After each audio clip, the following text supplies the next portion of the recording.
back. We're here with Darian, who is an Ohio-based content creator. Darian, thank you for coming on the podcast today. I'm very excited. We met at the Forbes 30 Under 30 event. So I'm very excited for you to tell your story. I think it's going to be very valuable for other people looking to get into content creation. So thank you for coming on. Well, thanks for having me, Easton. It was so great meeting you, and I'm so excited to be on a podcast again. What you guys Yes. may not know is I used to have a podcast, thinking about restarting it, so it's so fun to get back into podcasting. Yes. And I'm looking forward to you restarting and seeing, you bring on guests and things like that. And I'm honored to be your first official podcast, that you're on as well. So very exciting. Yeah, it's so fun being on the other side of it. I've always been on your side asking the questions, so I'm fun to just chit chat today.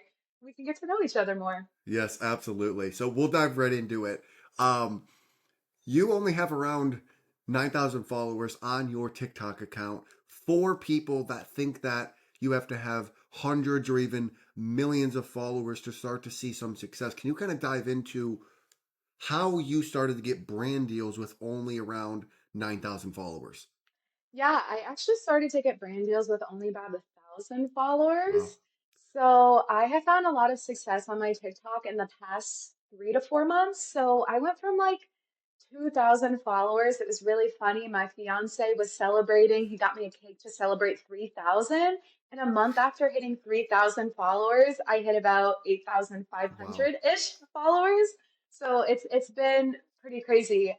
But I would say truly it's all about quality opposed to quantity. And it's really great when you're in a location that doesn't have a ton of oversaturated creators, I guess. So, like when you're in LA, New York City, Chicago, I think it might be a little bit harder to break through the noise. But being in the Midwest, there isn't as many people out there showing all the things there is to do in Ohio. So, a lot of the brand partnerships I've had, which I've had over 45 in the past year alone, I've worked with a lot of local brands and businesses. So I think that it helps that I have quality content that they can put on their own channels. And it's almost like a much cheaper, but very, very ROI heavy marketing. Yeah. I guess that sounded silly. No, no, no, for sure. It's very interesting that you went after the small businesses or the small brands because I think a lot of content creators think, oh, I have to go get these very large brands that are going to pay me hundreds of thousands of dollars. Can you kind of talk about your mindset when you're going in to talk to a local business to try to get them to pay you? Yeah, for sure. I will be completely transparent in saying that I don't know that I've ever reached out to a local business. Everyone has reached out to me, so I think that's something I could do better as a creator, is doing the reach out myself or reaching out to them. I've had most people reach out to me, but really once you start creating really wonderful content that people is saying like are seeing is performing well, for these small businesses, even 100 new customers is life changing. And some of my content has 500,000 views with over like 9,000 sends and 8,000 saves. So that's like huge for one small business. I would say once a business can see that kind of return, then more businesses just follow. So it's really just kind of getting your foot in the door. I've never looked at it like having to go big. I think starting small is great. And for me, it was never about the monetization. It was always about helping my community and getting to know other people and helping my followers and the people in the community see what amazing businesses are out there. So that's just kind of my mindset with it. It was never about the monetization, but the more you grow, the more practice you get, and the more you can kind of hone in your skills and your craft and your voice, that's when the monetization can follow. And you mentioned earlier that you blew up over a 3 to 4 month period. Yeah. In the months or even the years before when you were creating content, how did you go about staying consistent even though you weren't seeing those large results? Yeah, I think it takes drive and I think it takes passion and I think it takes constantly checking in with yourself to find out what your motivation is behind doing something. I've been creating content since I was 7 years old and I've been creating social media content for like over 10 years. And I would say, like, yeah, I didn't start blowing up till a few months ago. And it was very, very difficult. I would cry about it. Go listen to some of my old podcast episodes. I was like, guys, I'm going to give up. I'm going to give up. But at the end of the day, I had to check in with myself and realize I wasn't doing it to get more followers. I wasn't doing it to make a lot of money. I was doing it because I love creating content and I love creating community and I love supporting the people around me. So I also love exploring. And so everyone was like, Ohio is so boring. And I'm like, no, it's not. You're boring. And you're just not looking for what's out there. So that's you just really have to check in with yourself and you really do have to be consistent. And if you just want to do social for the money or for the followers, then you shouldn't do it because that's not a good enough reason in my opinion. Yeah, I definitely think having that love for what you're doing will carry you through the bad times, carry you through the times. Because I think anytime in business or anything like this, there's always going to be down times. There's always going to be times when you Yeah. lose a brand deal or someone doesn't like your content. I think having that feeling or even just that discipline to help you drive forward is very important. Yeah, it's about the passion and it's about kind of like your mission and vision and it's about the why, not the what. Yeah, that's a good quote right there. That's awesome. I love that. And with you starting out at the age of 7, can you kind of dive more into why you love creating content? Um, yeah, this is gonna sound so silly. I have just loved making people happy. I love making people laugh, and I've loved being the center of attention. It sounds so ridiculous, but when I say that, I mean not to like take away from others' light, but I like to like for example, I never used to get embarrassed. Like if someone's embarrassed, I will embarrass myself to take away like their embarrassment, if that makes sense. So I don't even know where I was going. Can you repeat the question? Yes, where does this love for content creation come from at Okay, right, at such a young right. age? Yeah, okay. We'll start over. So, yeah, when I was 7, I started making YouTube videos. I have just always loved being creative. I love being goofy. I love making people smile. And I just think it's so fun to edit stuff and throw your own flair and personality into it. It has always just been a way for me to show my personality and to help people. I used to want to go into, when I was younger, I thought I wanted to be like a nurse or a doctor. I hate bodily fluids. But one thing I can do is I can create content that can help someone if they're going through a rough time, or I can make someone smile, or I could connect with people and, help them find their passion. I've just always loved people and I've loved creating things. And I don't know, I guess it's come pretty natural to me. I might not be the best editor, but I just love the craft and I always have. And yeah, when people asked me what I wanted to do when I was little, I was ridiculous because everyone's like, I want to be an astronaut. I want to be a firefighter. And I said, I want to be famous. And I don't know what that means. I still don't know what that means to this day. I just knew I wanted to make an impact in people's lives and as many people's lives as I could. Is there anything, or was there a point in your life that really inspired you to want to bring an impact to the world and want to positively help people? Like, was there like a moment when like they kind of sparked that inspiration for you?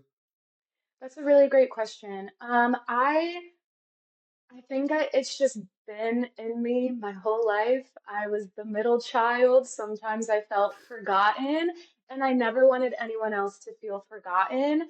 And I personally felt like a little bullied growing up. I was always friends with the weird kids. And so I always wanted to help people and make them feel like they had a place in this world. So that's why I always try to show up for my friends. It's why I always try to be as authentic as possible online. And that's why I don't have a super strict aesthetic with my content. It's pretty goofy. It shows off my personality. I do post myself crying online sometimes because I want people to know they're Yeah. not alone and we each have our own unique experiences we're going through. So yeah, just I'm not sure if there was a specific point necessarily. I'm a huge empath and I just want everyone to feel valued. So I try to do that through my content, whether it's a small business or whether it's just helping the girlies find a cute outfit. And I think people, especially now in the social media age, crave authenticity. They want people showing themselves. They want people showing not only the good, but the bad, the times when they're Yeah. struggling, especially. Yeah, yeah. I think authenticity is like truly a buzzword, but I think we also need a lot more of it. I think that a lot of times people try to portray a certain image, and I think the image you should just portray is yourself. Yes. Yes, absolutely. And you said that you kind of have a very different type of style of content where you let your personality show, you're kind of goofy, you have fun with it. Yeah, And there are so many different styles of content, if that's like the get ready with me style or the vlogging style. yeah. How did you kind of find that style works for you? Um, I I have found that a lot of us don't have really great attention spans. Yeah. So in my videos, I like to do a lot of quick clips of my life or the experience I'm experiencing, and I just really value storytelling. So I think that is how I kind of found my style. And I think that a lot of creators, well, I guess it depends. There are a lot of people that do like a lot of voiceovers. I really like voiceovers because then it ties whatever I'm doing back into me and my brand, and it allows me to put my voice on it, even if I'm showing like a restaurant. Like I could just show the food, but also like it's my experience with the food, like, and I like to give honest reviews, and I like to throw a little humor into it because I want people to like laugh and have Yeah. fun. So, like, one of the series that performed well for me was a day in the life of a stay-at-home fiance, but I'm only a stay-at-home fiance because I'm unemployed. Like, I didn't choose this lifestyle. And so I think a lot of people thought that that was funny because they're like, oh my gosh, she's a stay-at-home fiance. Yeah. How cool. And then I'm like, no, like I'm unemployed. I got laid off, and that's okay. Like I will be okay. We can make humor of it. I'll find a full-time role and it will be great. But I think just tying in like little humor and a little bit of my Darian pizzazz into everything Yes. is kind of how I found my style. I think people resonated more with that than just me showing clips For of sure. my day. I think when I added my voice, they're like, oh, this is a real girl. She's kind of funny. Like, I relate to that. So I think that's how I found my style. And I think people want to see you, right? Like everyone has the voiceover or like the bland content, but I think when you put yourself into it, when you add your personality, I think even the fact that you're showing truly who you are, that definitely helps people gravitate because it's like, oh, she's being herself. Yeah, and an example I can give you is a lot of my content, my fiance coined this term, was selfish content. Like, I was just showing videos when I thought I looked cute in an outfit or when I was like on a cool trip, but I wasn't making it a user experience. Like people want to follow you and watch your videos again and again if they can relate to it or if they can learn Yeah. something. So I had to make all my content thinking of the user in mind. So now I try not to post selfish content ever. Like if I'm posting a recommendation, it's so you know where you can go for your Yeah. date night, not just showing, oh, I went on this cool date. Like no one cares. They only care if it can relate back to them. So by adding in more voiceovers and being like, hey, look at this really cool place you could go for your date night with your partner, or look at this really cool restaurant to check out with your friends, and just turning everything back on the viewer opposed to like, hey, this is my cool life. I'm doing amazing. I think just changes the whole like narrative. So once again, it's just really using Yeah. that storytelling. Do you think creating content with the user in mind was one of the reasons why your content does so well? Yes, because as I said before, I was really, really struggling to find a niche. So I've been creating content forever. I had my podcast for 2 years, and on my page, I used to post travel content, my podcast, which was a 20-something survival guide. So it was just a podcast about helping young people find their way in their 20s and adulthood. But I was posting that. I was posting like local gems. I was posting mid-size fashion. And so I'm all over the place. I had one video blow up and it was me on a hike and there was free kayaking. And I was just like, whoa, Ohio's the best. Look at this free kayaking. So that video blew up and then I repurposed about five of my other Ohio specific videos. I re-edited them and reposted them. And then because the one video blew up, people were going to my page and they saw, oh, she posts Ohio stuff. I can relate. I want to find the places to go, eat, things to do. And so truly, if I wouldn't have repurposed that content, it could have just died there. But ever since, my niche has just been Ohio businesses and Ohio content. So everything I do is related back to Ohio.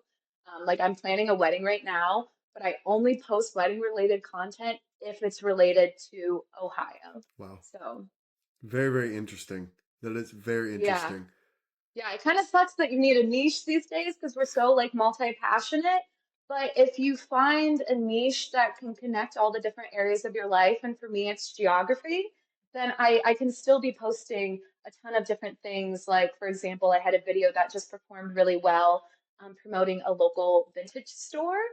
So that's not food, but it's not food, it's not a date night, it's not somewhere to go with, well, I guess it is somewhere you can go with your friends, but anything that ties back in to like a common goal, common mission Yeah. has helped me, and my page has continued to grow, and I've gotten more partnerships and sponsorships and stuff all through the geography of it all.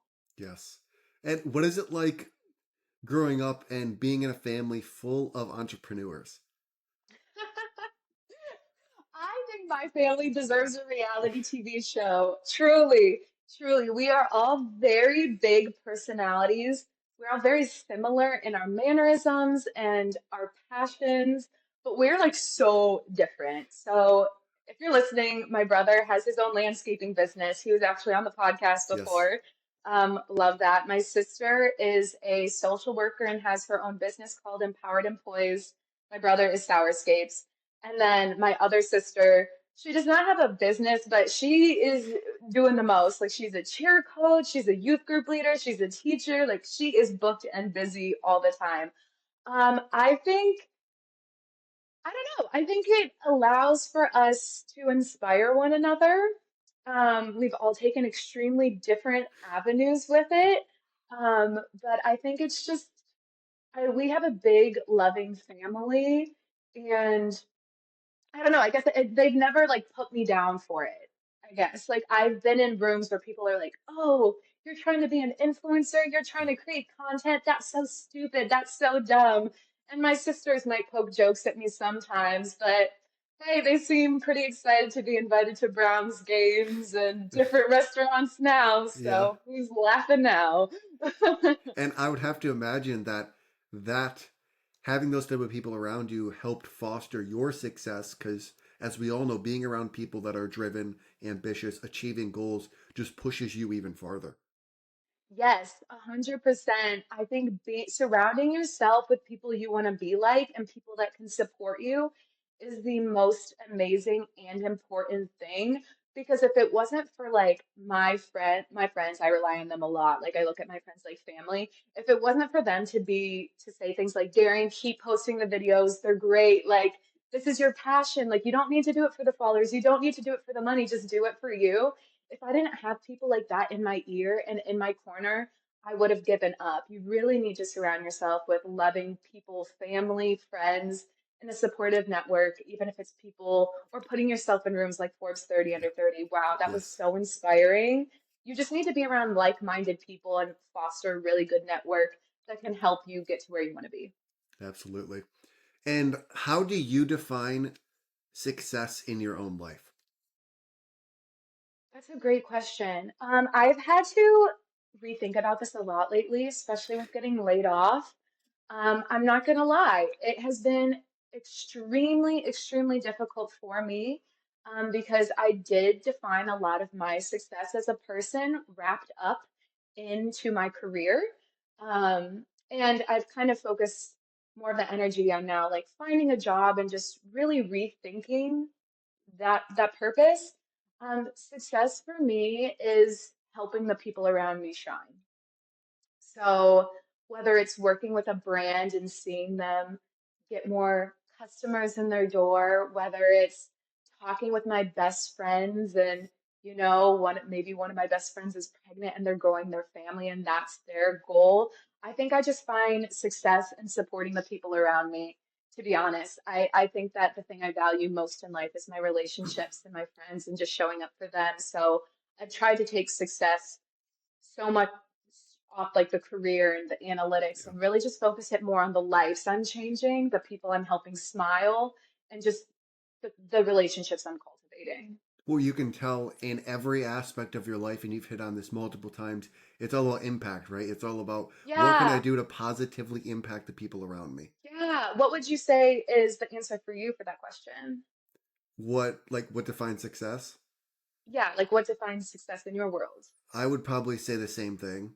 Like Yeah, I'm all about impact. I'm all about helping, even if it means me not making any money. It's how can I leave yeah, an impact on people's lives? How can I do what people did for me in the past and spread that vibration, spread that positivity, and success six or material success will come for sure when you lead with yeah, value, when you lead with impact, because the more people you impact, the more that should come back to you in like other ways for sure. So yeah. I yeah, love that. I couldn't agree more. It's a lot of reflection. The older I get, the more it's a lot of reflection, and yes, I've definitely had to shift priorities to realize at the end of the day, it all comes down to the people. absolutely. I have two more questions for you. Okay. I feel like I've been yip yapping a lot. No, no, you're doing great. What is something you would like your future kids to know about you? Hmm. I would like my future kids to know. I feel like they should listen to my podcast because I also made it for them. I'm like, maybe if I die young, they'll have my podcast to learn. But that we're all just human. I think that so often I'm apologizing to my mom because I'm like, oh my gosh, you worked a full-time job. You came home, you cooked for us, you cleaned the house by yourself, you mothered us, you drove us around to activities, and like you still had your own life.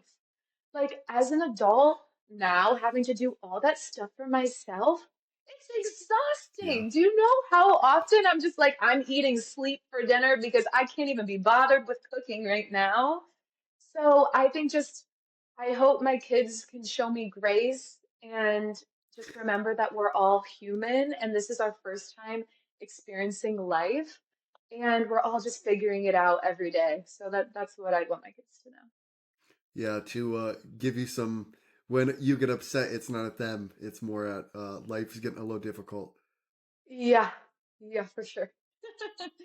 One more question for you. If you could have dinner with two people, one hmm person from the past and one person from the present, who would it be and hmm why? Okay, so my person from the past, I would have dinner with Jesus. I think something that I really struggled with in my life is my faith. Um, Everyone in my family has had such strong, strong faith. It's something I've wavered on a lot in my life. And so I think sitting down and being able to hear firsthand from him would help me with that.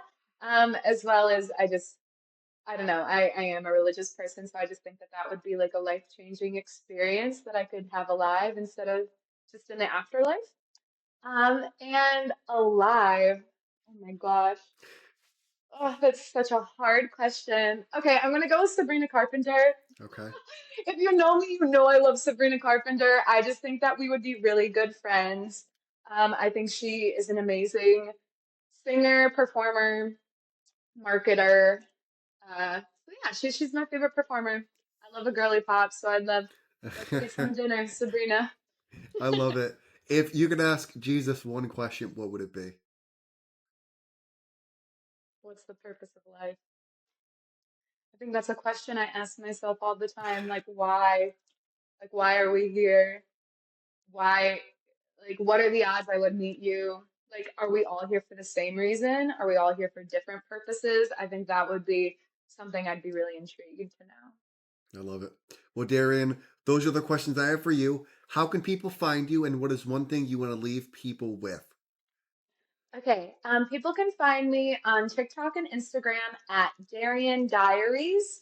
That is one word, Darian Diaries. I don't post as much on YouTube anymore, except for my travel vlogs, and I have my old podcast episodes there, but that's just Darian Alexis.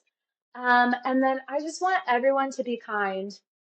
I want everyone today to do something, reach out to someone you love, tell them you love them and why. And then if there's a stranger out there, maybe just give them a smile or pass forward a random act of kindness. That's something I love to do weekly or if not daily. I think we need more empathy and I think we need more love and kindness in this world. So that's what I want to leave people with. I could not agree more with you. I think we need more people with just the positivity, kindness, lovingness of just for life. Yeah. And I think Yeah, I think there's a lot of that'll spread. hate. Yeah. Yeah, I think that if you can be the one person to do something kind and help someone even in the smallest way, I think that is great. I also want to thank you so much for having me on. Yes. I can't wait to go back and listen to more of your episodes. I've listened to a few, but it has been Amazing. wonderful chatting with you.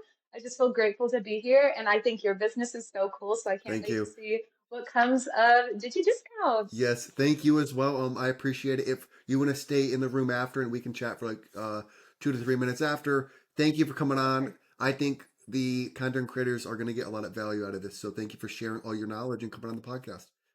Yeah, thank you.